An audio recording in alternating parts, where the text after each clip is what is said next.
আসসালামু আলাইকুম। ইংলিশে যে আমরা ২ টা ওয়ার্ড জানি, একটা হচ্ছে ওয়াজ এবং উইয়ার। এই ২ টার মধ্যে যে পার্থক্যটা সেটা হয়তো আপনি জানেন বা অনেকেই জানেন না। বাট আজকে আমি বলে দিচ্ছি। আশা করি আপনারা শিখে ফেলবেন। ওয়াজ আই, এর সাথে ওয়াজ বসে এবং হি, শি, ইট, দিস এগুলোর সাথে আপনার ওয়াজ বসে। তবে এটা পাস্ট টেন্স রূপে।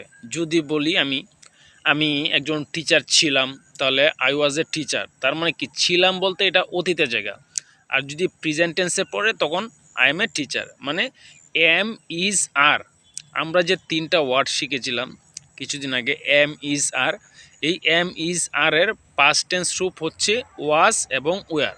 তো ব্যবহারের দিক থেকে এম ইজ আর এগুলো তো আপনি প্রেজেন্ট টেন্সের সাবজেক্টের সাথে বসাবেন, আর ওয়াজ উইয়ার হবে আপনার পাস্ট টেন্স রূপে। তবে এখানে যে পার্থক্যটা আছে, একমাত্র I, he, she, it, this এই ৫টার সাথে আপনার ওয়াজ বসে পাস্ট টেন্স রূপে সাবজেক্টের সাথে, আর উইয়ার বসে মানে প্লুরালের ক্ষেত্রে, যেমন ইউ, দে, হ্যাঁ, এইসবের সাথে আপনার কি বসবে, উইয়ার বসবে।